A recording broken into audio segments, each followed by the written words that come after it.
हरे कृष्णा प्रिय मित्रों, आज से हम गीता के अध्यायों का पाठ करेंगे व उनका विस्तृत वर्णन करेंगे। तो आज प्रथम अध्याय का प्रथम श्लोक करेंगे। तो उससे पहले हम समक्ष भगवानों को आमंत्रण दे देते हैं। ओम श्री परमात्मने नमः। हम सर्वप्रथम श्री गणेश जी, श्री कृष्ण जी आदि भगवानों को प्रस्तुत करेंगे। ओम श्री परमात्मने नमः। ओम पूर्णमदः पूर्णमिदं पूर्णात् पूर्णमुदच्यते पूर्णस्य पूर्णमादाय पूर्णमेवावशिष्यते। श्रीमद्भगवद्गीता गजाननं भूतगणादिसेवितं कपितजम्बूफलचारुभक्षणम् उमासुतं शोकविनाशकारकं नमामि विघ्नेश्वरपादकपङ्कजं।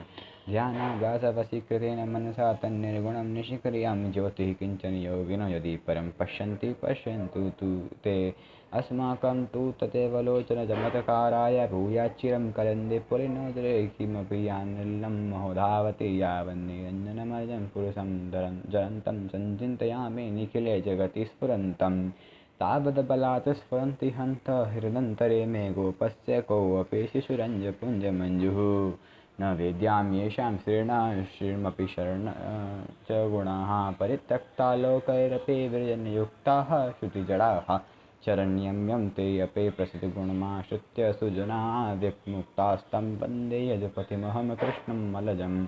यस्य श्रीकरुणाणवस्य करुणालेशेन बालो ध्रुवः श्रेष्ठं प्राप्य समारिधाम समगात्रं कोऽपविन्दच्छ्रियं याता मुक्तिमदामिलादिपतिताः शैलोऽपि पूज्यो अभवत् यन्तं श्रीमाधवमाश्रित्येष्टतमहं नित्यं शरणं भजे।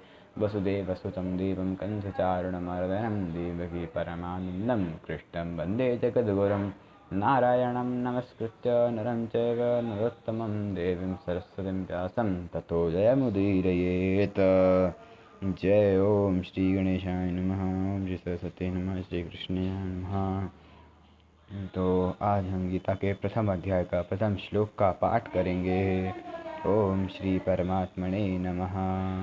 उससे पहले हम कुछ अवतरणिका को जानना चाहेंगे। तो अवतरणिका कुछ इस प्रकार की है। ओम श्री परमात्मने नमः। अथ प्रथमो अध्यायः। अवतरणिका। पांडवों ने 12 वर्ष का वनवास और 1 वर्ष का अज्ञातवास समाप्त होने पर जब प्रतिज्ञा के अनुसार अपना आधा राज्य मांगा, तब दुर्योधन ने आधा राज्य तो क्या, तीखी सुई की नोक जितनी जमीन भी बिना युद्ध के देनी स्वीकार नहीं की। अतः पांडवों ने माता कुंती की आज्ञा के अनुसार युद्ध करना स्वीकार कर लिया। इस प्रकार पांडवों और कौरवों का युद्ध होना निश्चित हो गया और तदनुसार दोनों ओर से युद्ध की तैयारी होने लगी। महर्षि वेदव्यास जी का धृतराष्ट्र पर बहुत स्नेह था। उस स्नेह के कारण उन्होंने धृतराष्ट्र के पास आकर कहा कि युद्ध होना और उसमें क्षत्रियों का महान संहार होना अवश्यंभावी है। इसे कोई टाल नहीं सकता। यदि तुम युद्ध देखना चाहते हो तो मैं तुम्हें दिव्य दृष्टि दे सकता हूँ, जिससे तुम यहीं बैठे बैठे युद्ध को अच्छी तरह से देख सकते हो। इस पर धृतराष्ट्र ने कहा कि मैं जन्म भर अंधा रहा, अब अपने कुल के संहार को मैं देखना नहीं चाहता हूँ, परंतु युद्ध कैसे हो रहा है यह समाचार जरूर सुनना चाहता हूँ। तब व्यास जी ने कहा कि मैं संजय को दिव्य दृष्टि देता हूँ, जिससे यह संपूर्ण युद्ध को, संपूर्ण घटनाओं को, सैनिकों के मन में आई हुई बातों को भी जान लेगा, सुन लेगा, देख लेगा और सब बातें तुम्हें सुना भी देगा। ऐसा कहकर व्यास जी ने संजय को दिव्य दृष्टि प्रदान की। निश्चित समय के अनुसार कुरुक्षेत्र में युद्ध आरंभ हुआ। 10 दिन तक संजय युद्ध स्थल में ही रहे। जब पितामह भीष्म बाणों के द्वारा रथ से गिरा दिए गए, तब संजय ने हस्तिनापुर में जहाँ धृतराष्ट्र विद्यमान थे आकर धृतराष्ट्र को यह समाचार सुनाया। इस समाचार को सुनने के लिए कहा। भीष्म पर्व के 24वें अध्याय तक संजय ने युद्ध संबंधी बातें धृतराष्ट्र को सुनाई। 25वें अध्याय के आरंभ में धृतराष्ट्र संजय से पूछते हैं। अब हम गीता के प्रथम अध्याय का प्रथम श्लोक पढ़ेंगे।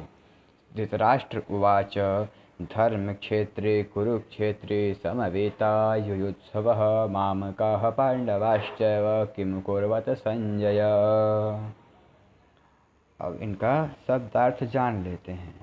धृतराष्ट्र बोले, संजय, हे संजय, धर्म क्षेत्र धर्म भूमि, कुरुक्षेत्र कुरुक्षेत्र में, समवेता इकट्ठे हुए, युत्सव युद्ध की इच्छा वाले, मामका मेरे, च और पांडवा पांडु के पुत्रों ने, एव भी, किम क्या, अकुर्वत किया। अब हम इसका संक्षिप्त वर्णन अर्थात व्याख्या सुनेंगे। धर्म क्षेत्र कुरुक्षेत्र। कुरुक्षेत्र में देवताओं ने यह यज्ञ किया था तथा राजा कुरु ने भी यहाँ तपस्या की थी। आदि धर्म में कार्य होने से तथा राजा कुरु की तपस्या भूमि होने से इसको धर्म भूमि कुरुक्षेत्र कहा गया है। यहाँ धर्म क्षेत्र और कुरुक्षेत्र पदों में क्षेत्र शब्द देने में धृतराष्ट्र का अभिप्राय है कि यह अपनी कुरुवंशियों की भूमि है। यह केवल लड़ाई की भूमि नहीं है, प्रत्युत तीर्थ भूमि भी है, जिसमें प्राणी जीते जी पवित्र कर्म करके अपना कल्याण कर सकते हैं। इस तरह लौकिक और परलौकिक सब तरह का लाभ हो जाए, ऐसा विचार करके एवं श्रेष्ठ पुरुषों की सम्मति लेकर ही युद्ध के लिए यह भूमि चुनी गई। संसार में प्रायः 3 वस्तु को लेकर लड़ाई होती है, भूमि, धन और स्त्री। इन तीनों में भी राजाओं का आपस में लड़ना मुख्यतः जमीन को लेकर होता है। यहाँ कुरुक्षेत्र पद देने का तात्पर्य भी जमीन को लेकर लड़ने में है। कुरुवंश में धृतराष्ट्र और पांडु के पुत्र सब एक हो जाते हैं। कुरुवंशी होने से दोनों का कुरुक्षेत्र में अर्थात राजा कुरु की जमीन पर समान हक लगता है। इसलिए कौरवों द्वारा पांडवों को उनकी जमीन न देने के कारण दोनों जमीन के लिए लड़ाई करने के आए हुए हैं। यद्यपि अपनी भूमि होने के कारण दोनों के लिए कुरुक्षेत्र पद देना युक्ति संगत, न्याय संगत है, तथापि हमारी सनातन वैदिक संस्कृति ऐसी विलक्षण है कि कोई भी कार्य करना होता है तो वह धर्म को सामने रखकर ही होता है। युद्ध जैसा कार्य भी धर्म भूमि, तीर्थ भूमि में ही करते हैं, जिससे युद्ध में मरने वालों का उद्धार हो जाए, कल्याण हो जाए। अतः यहाँ कुरुक्षेत्र के साथ धर्म क्षेत्र पद आया है। यहाँ आरंभ में धर्म पद से एक और बात भी मालूम होती है। अगर आरंभ के धर्म पद में से धर लिया जाए और 18वें अध्याय के अंतिम श्लोक में से मम पद में से म लिया जाए तो धर्म बन जाता है। अतः संपूर्ण भगवद गीता धर्म के अंतर्गत है, अर्थात धर्म का पालन करने से गीता के सिद्धांतों का पालन हो जाता है और गीता के सिद्धांतों के अनुसार कर्तव्य कर्म करने से धर्म का अनुष्ठान हो जाता है। इन धर्म क्षेत्र कुरुक्षेत्र पदों से भी मनुष्य को यह शिक्षा लेनी चाहिए कि कोई भी काम करना हो तो वह धर्म को सामने रखकर ही करना चाहिए। प्रत्येक कार्य सबके हित की दृष्टि से ही करना चाहिए, केवल अपने सुख आराम की दृष्टि से नहीं, और कर्तव्य अकर्तव्य के विषय में शास्त्रों को सामने रखना चाहिए। समवेता युयुत्सवः। राजाओं के द्वारा बार बार संधि का प्रस्ताव रखने पर भी दुर्योधन ने संधि करना स्वीकार नहीं किया। इतना ही नहीं, भगवान श्री कृष्ण के कहने पर भी मेरे पुत्र दुर्योधन ने स्पष्ट कह दिया कि बिना युद्ध के मैं तीखी सुई की नोक जितनी जमीन भी पांडवों को नहीं दूंगा। तब मजबूर होकर पांडवों ने भी युद्ध करना स्वीकार किया है। इस प्रकार मेरे पुत्र पांडु पुत्र दोनों ही सेनाओं के सहित युद्ध की इच्छा से इकट्ठे हुए हैं। दोनों सेनाओं में युद्ध की इच्छा रहने पर भी दुर्योधन में युद्ध की इच्छा विशेष रूप से थी। इसका मुख्य उद्देश्य राज्य प्राप्ति का ही था। वह राज्य प्राप्ति धर्म से हो या अधर्म से, न्याय से हो चाहे अन्याय से, विहित रीति से हो चाहे निषिद्ध रीति से, किसी भी तरह से हमें राज्य मिलना चाहिए, ऐसा उसका भाव था। इसलिए विशेष रूप से दुर्योधन का पक्ष ही युयुत्सु अर्थात युद्ध की इच्छा वाला है। पांडवों में धर्म की मुख्यता थी। उनका ऐसा भाव था कि हम चाहे जैसा जीवन निर्वाह कर लेंगे, पर अपने धर्म में बाधा नहीं आने देंगे, धर्म के विरुद्ध नहीं चलेंगे। इस बात को लेकर महाराज युधिष्ठिर युद्ध नहीं करना चाहते थे, परंतु जिस माँ की आज्ञा से युधिष्ठिर ने चारों भाइयों सहित द्रौपदी से विवाह किया था, उस माँ की आज्ञा होने के कारण ही महाराज युधिष्ठिर की युद्ध में प्रवृत्ति हुई थी। अर्थात केवल माँ की आज्ञा का पालन कर धर्म से ही युधिष्ठिर युद्ध की इच्छा वाले हुए हैं। तात्पर्य है कि दुर्योधन आदि तो राज्य को लेकर ही युयुत्सु थे, पर पांडव धर्म को लेकर ही युयुत्सु बने।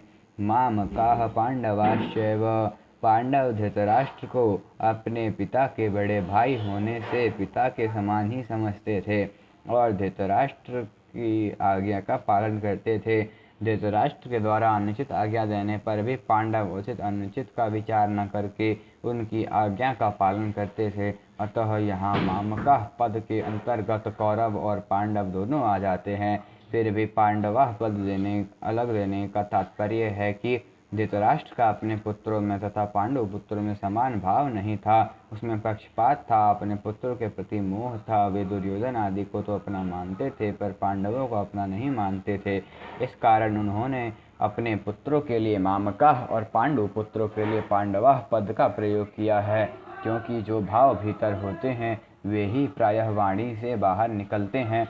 इस द्वैधी भाव के कारण ही धृतराष्ट्र को अपने कुल के संहार का दुख भोगना पड़ा। इससे मनुष्य मात्र को यह शिक्षा लेनी चाहिए कि वह अपने घरों में, मोहल्लों में, गाँवों में, प्रांतों में, देशों में, संप्रदायों में द्वैधी भाव अर्थात ये अपने हैं ये दूसरे हैं ऐसा भाव न रखे, कारण कि द्वैधी भाव से आपस में प्रेम स्नेह नहीं होता, प्रत्युत कलह होती है। यहाँ पांडव पद के साथ एव पद देने का तात्पर्य है कि पांडव तो बड़े धर्मात्मा हैं, अतः उन्हें युद्ध नहीं करना चाहिए था, परंतु वे भी युद्ध के लिए रणभूमि में आ गए। तो वहां आकर उन्होंने क्या किया? मामकाः और पांडवाः, इनमें पहले मामकाः पद का उत्तर संजय आगे के श्लोकों से 13वें श्लोक तक देंगे कि ये अपने पुत्रों दुर्योधन ने पांडवों की सेना को देखकर द्रोणाचार्य के मन में पांडवों के प्रति द्वेष पैदा करने के लिए उनके पास जाकर पांडवों के मुख्य सेनापतियों के नाम लिए। उसके बाद दुर्योधन ने अपनी सेना के मुख्य योद्धाओं के नाम लेकर उनके रण कौशल आदि की प्रशंसा की। दुर्योधन को प्रशंसा करने के लिए भीष्म जी ने जोर से शंख बजाया। फिर 14वें श्लोक से 19वें श्लोक तक पांडवाः पद का उत्तर देंगे कि रथ में बैठे हुए पांडव पक्षीय भगवान श्री कृष्ण ने शंख बजाया। उसके बाद अर्जुन, भीम, युधिष्ठिर, नकुल, सहदेव आदि सबने अपने अपने शंख बजाए, जिससे दुर्योधन की सेना का हृदय दहल गया। उसके बाद भी संजय पांडवों की बात कहते कहते 20वें श्लोक से श्री कृष्ण और अर्जुन के संवाद का प्रसंग आरंभ कर देंगे। किम कुर्वत, किम शब्द के 3 अर्थ होते हैं: विकल्प, निंदा, आक्षेप और प्रश्न। युद्ध हुआ कि नहीं हुआ, इस तरह का विकल्प तो यहाँ लिया नहीं जा सकता, क्योंकि 10 दिन तक युद्ध हो चुका है और भीष्म जी को रथ से गिरा देने के बाद संजय हस्तिनापुर आकर धृतराष्ट्र को वहाँ की घटना सुना रहे हैं और मेरे और पांडु के पुत्रों ने यह क्या किया जो कि युद्ध कर बैठे, उनको युद्ध नहीं करना चाहिए था। ऐसी निंदा या आक्षेप भी यहाँ नहीं लिया जा सकता, क्योंकि युद्ध तो चल ही रहा था। धृतराष्ट्र के भीतर भी आक्षेप पूर्वक पूछने का भाव नहीं था।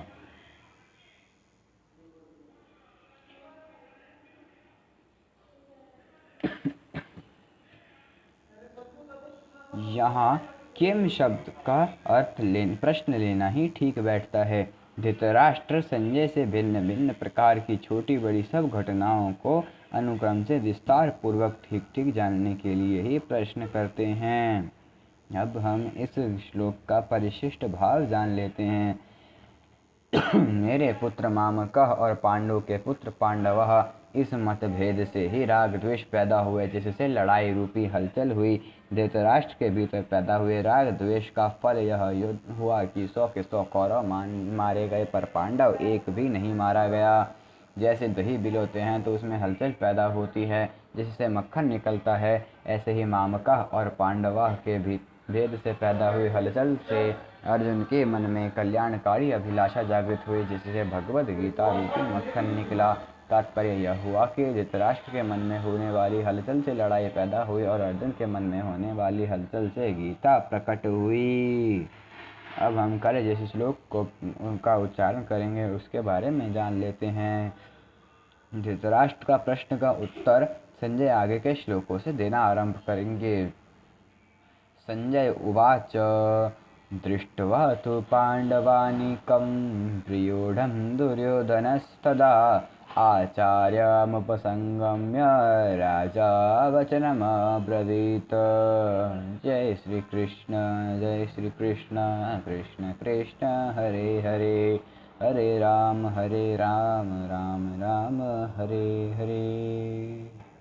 आपको अगर आज का ये वीडियो पसंद आया हो तो वीडियो को लाइक करें, चैनल को सब्सक्राइब करें व दोस्तों को शेयर अवश्य करें। जय श्री कृष्ण। मिलते हैं कल एक नई वीडियो के साथ। हरे कृष्ण।